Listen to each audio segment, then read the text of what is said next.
Hello everybody.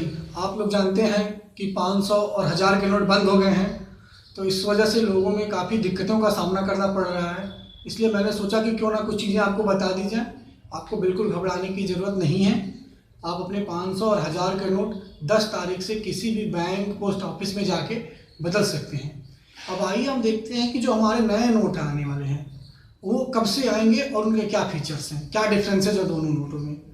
तो देखिए, सबसे पहले ये जान लीजिए कि जो नए नोट आपको 10 तारीख से 10 नवंबर से एटीएम में अवेलेबल हो जाएंगे। दूसरी चीज़ कि जो हमारा 500 का नोट है उसमें आपको एक तरफ गांधी जी और दूसरी तरफ लाल किला होगा।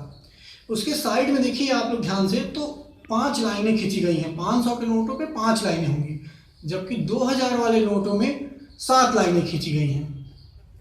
जो हमारा 2000 का नोट है उसमें एक तरफ तो गांधी जी होंगे, लेकिन दूसरी तरफ हमारा मंगलयान होगा। आप जानते हैं इसरो का मंगलयान था जो पूरी दुनिया में काफ़ी फेमस रहा। ये हमारे टेक्नोलॉजी ग्रोथ को प्रदर्शित करेगा हमारे नोटों पे। और जो न्यू सीरीज है इसको गांधी जी की न्यू सीरीज हम बोलेंगे। और इसमें एक तरफ 2000 वाले में मंगलयान और एक तरफ गांधी जी, दूसरी तरफ मंगलयान। और 500 वाले पे एक तरफ गांधी जी और दूसरी तरफ Lal Qila.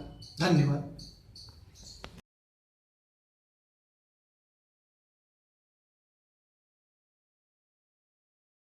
Along with this notification, which was announced by the Honorable Prime Minister, we are also launching, the RBI will releasing new currency notes with new features, new designs and new dimensions from the 10th of November onwards. Tomorrow is a bank holiday.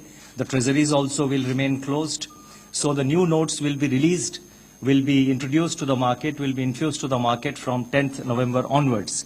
Now, I would just like to show the design for the benefit of all our, the friends and those who have the cameras. This is the design of the 500 rupee, new 500 rupee note. And this has the Red Fort, which is a heritage monument. I mean, Red Fort is there. And this new series will be known as the Mahatma Gandhi new series of banknotes. Then apart from that, we are also introducing a 2000 rupee note which carries a photo of Mangalyaan. So this highlights the scientific development and the research progress that India has achieved. These denominations size will be little smaller than the existing notes, and they will be released to the market.